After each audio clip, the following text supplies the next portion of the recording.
ভারতের প্রধানমন্ত্রী নরেন্দ্র মোদীর হাত ধরে 23শে August Kolkata east west metro পরিষেবা চালু হলো। শুক্রবার দেশের প্রধানমন্ত্রী নরেন্দ্র মোদী 3টি রুটে নতুন মেট্রো প্রকল্পের উদ্বোধন করলেন। হাওড়ায় চালু হলো একটি সাবওয়ে। এখন যাত্রীরা শিয়ালদহ থেকে এসপ্ল্যানেড যেতে পারবে 3 মিনিটে, আর হাওড়া যেতে পারবে মাত্র 13 মিনিটে। সম্প্রসারিত মেট্রো প্রকল্প চালু হওয়ার সঙ্গে সঙ্গে কৃতিত্বের দাবিদার হওয়া নিয়ে সিপিএম, তৃণমূল কংগ্রেস এবং বিজেপির মধ্যে রশি টানাটানি শুরু হয়ে গিয়েছে।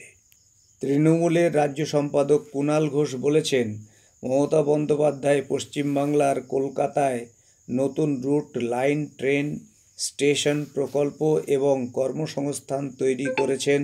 এই প্রকল্পের কৃতিত্ব তাঁরই। রাজ্যের বামপন্থীরা এই কথা স্বীকার করেন না। বামপন্থীরা সমূহ কৃতিত্বের দাবি করেছেন। তাদের দাবি, মেট্রো রেল তাঁদের সময়ে হয়েছে। ইস্ট ওয়েস্ট মেট্রো করিডর প্রকল্পটি বাম সরকারের চিন্তাভাবনা ও পরিকল্পনার ফল। অর্থনৈতিক রূপরেখা এবং জেবিআইসির আর্থিক সহায়তার প্রস্তুতি নেওয়া হয়েছিল তাদের সময়। 2009 সালের 22শে ফেব্রুয়ারি একটি কর্মসূচি তৈরি করেছিল তারা। বামেরা মনে করেন বিজেপি এই প্রকল্পের কৃতিত্ব নিতে চাইছে। বিজেপির প্রাক্তন রাজ্য সভাপতি দিলীপ ঘোষ বলেছেন, কলকাতা মেট্রো রেল 40-50 বছর আগে শুরু হয়েছে, অথচ দিল্লি মেট্রো রেল শুরু হয়েছে কলকাতা মেট্রো রেলের পরে।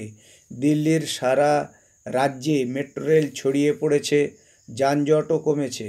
কিন্তু মমতা বন্দ্যোপাধ্যায় 15 বছর রাজ্যের মুখ্যমন্ত্রী। তার আগে তিনি ছিলেন রেলমন্ত্রী।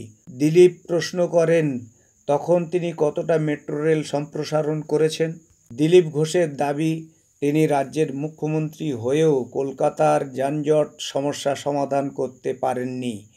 শুধু কৃতিত্ব নেওয়ার বেলায় আগে চলে আসেন।